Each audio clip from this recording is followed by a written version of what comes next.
est 22 heures sur Télé Djibouti. Merci de nous rejoindre pour cette nouvelle édition. Voici les titres.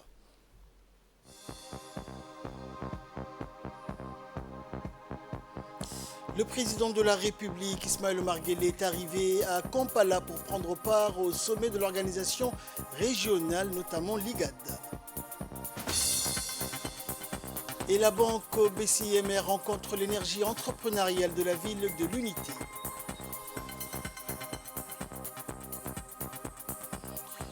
Et concernant la crise humanitaire à Gaza, les familles affamées dénoncent l'insuffisance de l'aide alimentaire. Voilà pour les titres, bonsoir à tous. Le président de la République, président en exercice de l'IGAD, Ismaël Omar Guelleh, est arrivé à Kampala, la capitale de l'Ouganda, pour prendre part au sommet de l'IGAD et un sommet conjoint de l'IGAD et du mouvement des pays non alignés. Ce sommet qui s'ouvrira demain à Kampala sera dominé par deux thématiques essentielles, la crise soudanaise et le récent différend entre l'Éthiopie et la Somalie. Ce sommet sera l'occasion de rappeler l'urgence de cesser les violences et parvenir à un accord à travers les négociations et les pourparlers des protagonistes au Soudan pour restaurer la paix et la stabilité dans ce pays frère. Quant au second sujet à l'ordre du jour de ce sommet de l'IGAD, il porte sur le différend récent entre la Somalie et l'Éthiopie suite à la réalisation d'un mémorandum d'entente entre l'Éthiopie et le Somaliland au début du mois. À son arrivée à l'aéroport international de Kampala, Entebbe, le président Guelleh, président en exercice de l'IGAD, a été accueilli chaleureusement par des hauts responsables ougandais. Et en marge de ce sommet, le président de la République mettra à profit ce déplacement en Ouganda pour s'entretenir en marge avec le président du pays hôte, Yoweri Museveni, ainsi que plusieurs homologues chefs d'État et de gouvernement des pays membres de l'IGAD.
Dans l'actualité également, poursuivant les discussions entamées lors de la réunion d'hier avec la Commission des droits de l'homme, la délégation parlementaire somalienne dirigée par l'honorable Abdelkader Cheikh Ali, président de la Commission des droits de l'homme, a tenu une rencontre aujourd'hui à la Cour des comptes avec le ministre de la Justice, des Affaires pénitentiaires chargé des droits de l'homme, Ali Hassan Bahdoun.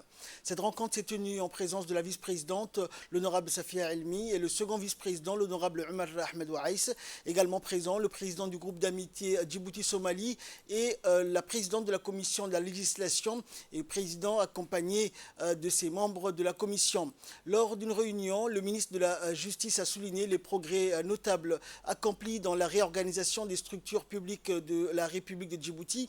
Il a également souligné le renforcement des capacités des institutions judiciaires, marquant ainsi un engagement continu vers l'amélioration de l'efficacité et de la résilience du système judiciaire du pays. Suite à ces échanges fructueux, un éventail de thèmes a été abordé allant de la promotion de l'égalité des sexes à l'instauration de réformes judiciaires efficaces et la sauvegarde des droits des groupes en situation de vulnérabilité.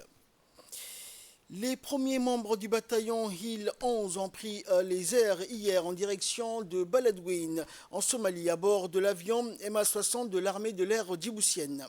Après avoir suivi une formation intensive de 5 mois au centre d'entraînement Mariama, le bataillon Hill 11, doté d'une expérience significative, s'apprête à relever le bataillon Hill 9 qui vient de conclure ses 2 années de déploiement en Somalie sous la bannière de l'ATMIS.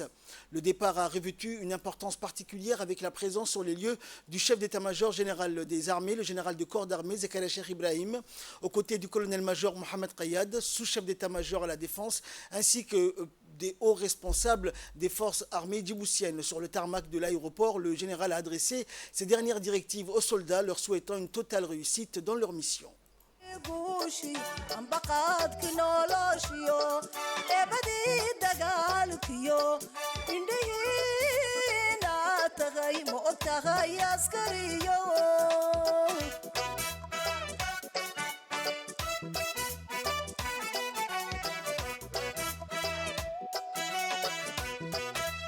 adduunyada dhammaanteed udubkoodii baato adduunyada dhammaanteed udubkoodii baato haddaan armi jirin odayada gaboobiyo ubadkiyo haweenkiyo oryuguma seexleen.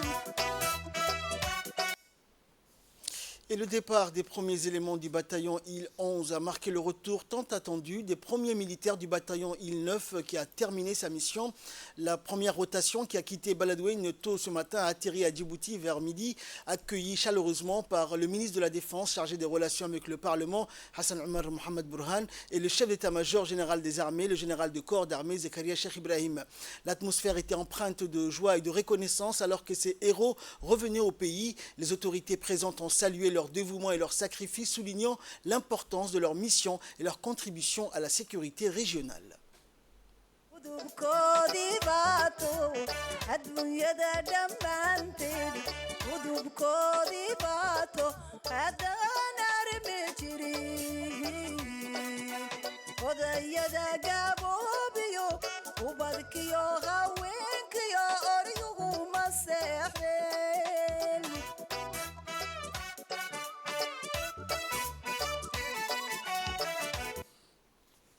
Et au moment de leur arrivée, conformément aux procédures établies, les militaires du bataillon IL 9 ont suivi une batterie de tests, notamment une série d'ateliers dédiés à l'administration et aux soins médicaux. Sur le plan administratif, des équipes spécialisées ont pris en charge les formalités logistiques et documentaires, permettant ainsi aux soldats de se concentrer pleinement sur leur réintégration. Ces démarches incluent la gestion des autorisations, la mise à jour des dossiers et autres aspects administratifs visant à assurer une transition fluide vers leur vie quotidienne. Simultanément, les militaires ont bénéficié également d'une attention particulière sur le plan médical. Des examens approfondis ont été menés pour évaluer leur état de santé après la mission. Des équipes médicales compétentes ont pris en charge les besoins médicaux spécifiques de chaque soldat, garantissant ainsi un suivi attentif.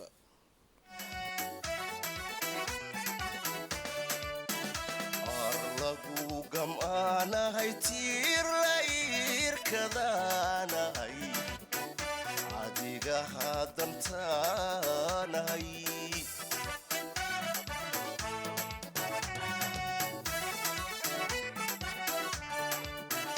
arlagu gam'aanahay tiir la irkadaanahay adiga hadantaanahay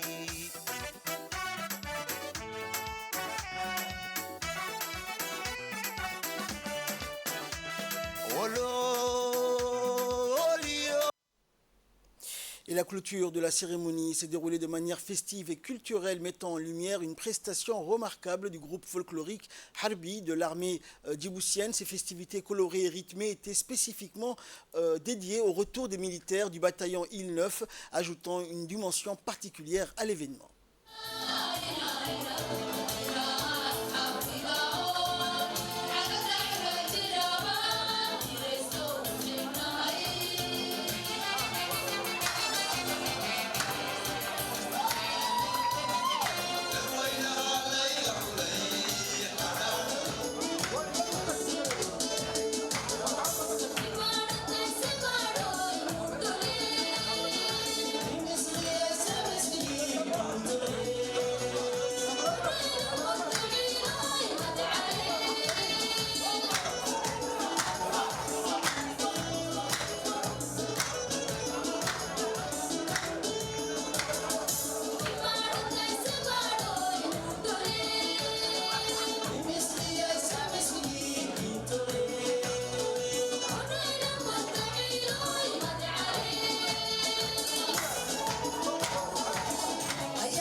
L'école internationale de perfectionnement à la pratique de la police judiciaire a abrité hier une cérémonie de remise officielle d'un laboratoire numérique de pointe offert gracieusement par le gouvernement de la République populaire de Chine à la gendarmerie nationale. En prit part à cet événement l'ambassadeur de Chine à Djibouti, le chef d'état-major de la gendarmerie nationale, le colonel Zakaria Hassan Aden, le colonel attaché de défense de l'ambassade de Chine à Djibouti et plusieurs officiers supérieurs de la gendarmerie nationale.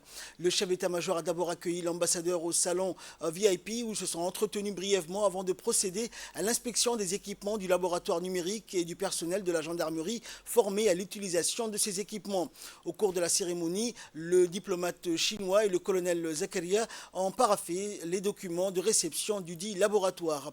Le diplomate chinois a souligné l'importance de la coopération technologique entre les deux nations et l'engagement continu de la Chine envers le renforcement des capacités de sécurité de Djibouti. Il a également exprimé sa confiance dans le fait que ce laboratoire numérique contribuera de manière significative aux efforts de la gendarmerie djiboutienne dans la lutte contre la criminalité et la prévention de la sécurité nationale. Pour sa part, le chef d'état-major de la gendarmerie a d'abord exprimé sa profonde gratitude à l'endroit du président de la République, chef suprême des armées, Ismaël Omar Guelleh, pour l'initiation de ce don précieux et pour son soutien de tous les instants à la gendarmerie nationale.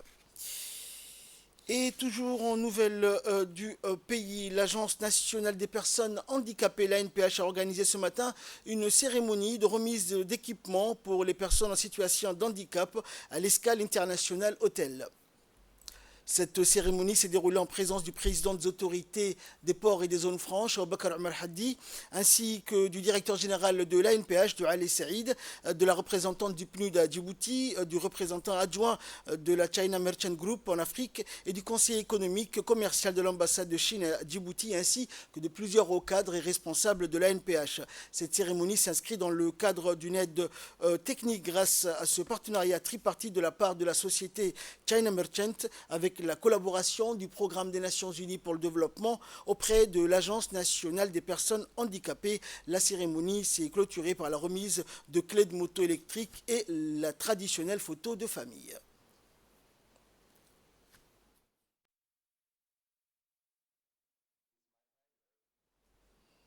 Suivons à présent les interventions de la représentante résidente du PNUD et du représentant adjoint du groupe China Merchant. Honneur que je prends la parole en cette cérémonie. Tout d'abord, je souhaite chaleureusement la bienvenue à l'ensemble des distingués invités et exprimer mes remerciements et mes sincères salutations pour l'attention et le soutien que vous apportez à la noble cause des personnes en situation de handicap. En seulement 6 mois, grâce à une coopération tripartite avec ANPH, cet accord s'est concrétisé très vite, apportant des bénéfices tangibles aujourd'hui. Le succès de cette initiative repose sur l'inspiration du président de l'autorité du port et de nos franches, M. Bakar Omar Haddi, sur la direction éclairée de l'ambassade, la coopération active de ANPH, l'engagement conjoint de China Merchants Group et du PNUD envers la philosophie du bénéfice pour le peuple. Également sur l'expertise approfondie du PNUD dans la promotion du développement durable et la construction de capacités, ainsi que la coordination étroite de toute l'équipe impliquée. Donc à cet égard, je tiens à exprimer mes vifs remerciements à l'ensemble des parties prenantes.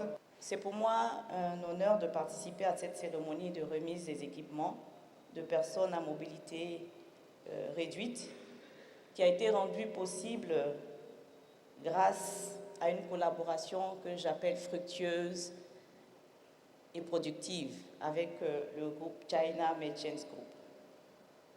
Je suis d'autant plus heureuse que ces actions vont directement au profit des couches les plus vulnérables de notre société, notamment des personnes qui vivent avec un handicap et pour lesquelles nous comptons pas mal d'enfants.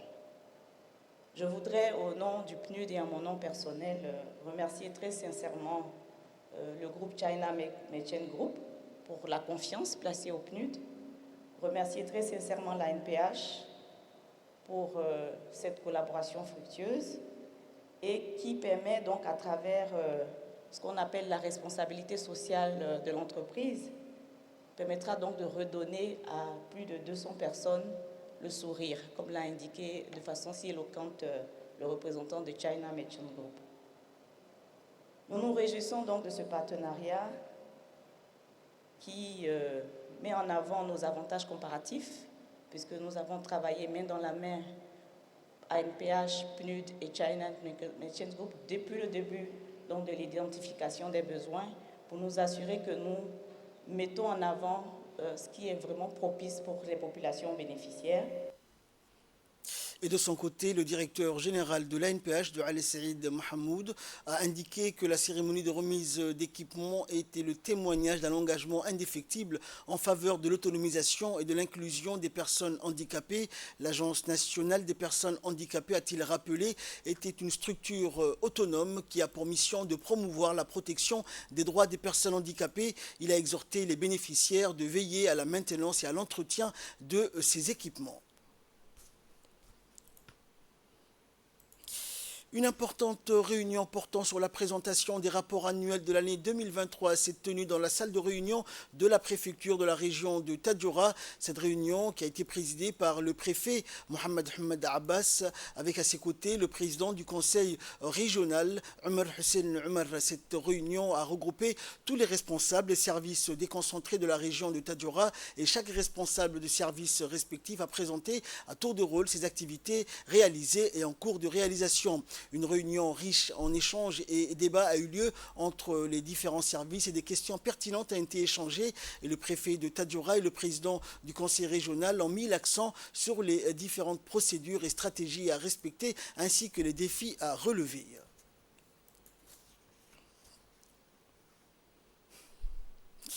La Banque pour le commerce et l'industrie de la mer Rouge, la BCMR, a orchestré hier une journée dédiée aux échanges avec les commerçants de la ville de Dikil. Et dans la matinée, la délégation de la BCI, dirigée par le directeur commercial Frédéric Samu, accompagné du directeur du marché particulier et de la chargée de la clientèle, a démarqué dans le chef-lieu de la ville de l'Unité. L'accueil chaleureux du préfet de Dikil, Hassan Abdi, a marqué le début de cette journée chargée en échanges fructueux. Et la délégation s'est ensuite rendue au conseil régional où elle a été reçue par le vice-président du conseil régional. Et dans la grande salle de conférence, une cérémonie a été organisée pour faciliter les échanges avec les commerçants locaux et sous la présidence du vice-président du conseil régional et en présence du parlementaire de la région de Dikil et du directeur sud de la BCI, Ibrahim Ali. La rencontre a attiré une participation massive des commerçants, entrepreneurs et clients de la région. Cette opportunité a offert aux équipes de la banque un moment privilégié pour interagir directement avec la communauté locale. Ils ont saisi également l'occasion pour présenter les produits financiers de la banque ainsi que les opportunités d'investissement qui s'offrent aux acteurs économiques de la région. Cette journée a donc été un véritable succès, renforçant les liens entre la BCI et la communauté des affaires de la ville de l'Unité, tout en présentant des perspectives financières prometteuses pour l'avenir. Écoutons pour plus de précision l'intervention du directeur commercial de la BCMR. Pour nous déplacer dans les régions, et merci Monsieur le Vice-président, merci Monsieur le député pour votre accueil. C'est très important pour la BCIMR de venir dans les régions car la BCIMR, je le rappelle, est la seule banque détenue en partie par la République de Djibouti et a dans ses missions non seulement un rôle de banque, mais aussi un rôle sociétal pour aider le maximum de Djiboutiens à accomplir des projets, à rencontrer des banques pour rentrer dans l'économie formelle. Alors, on sera toujours un petit peu plus exigeant que nos concurrents, parce qu'on vous demandera des papiers, mais je rappelle en introduction que nous sommes la seule banque à pouvoir financer l'acquisition de votre résidence principale sur 20 ans, sans apport. Nous sommes la seule banque à vous laisser la propriété de votre titre foncier si nous vous finançons un projet immobilier. Nous avons la possibilité de financer vos commerces, vos patentes, vos RC, vos locaux, votre outillage, un véhicule, pour vous aider à lancer quelque chose ou à développer vos affaires. Nous étions à Ali Sabieh il y a quelques semaines avec les commerçants d'Ali Sabieh et je leur disais, je voudrais vous dire pourquoi j'ai dit non à vos demandes de financement, mais je n'ai pas reçu vos demandes de financement.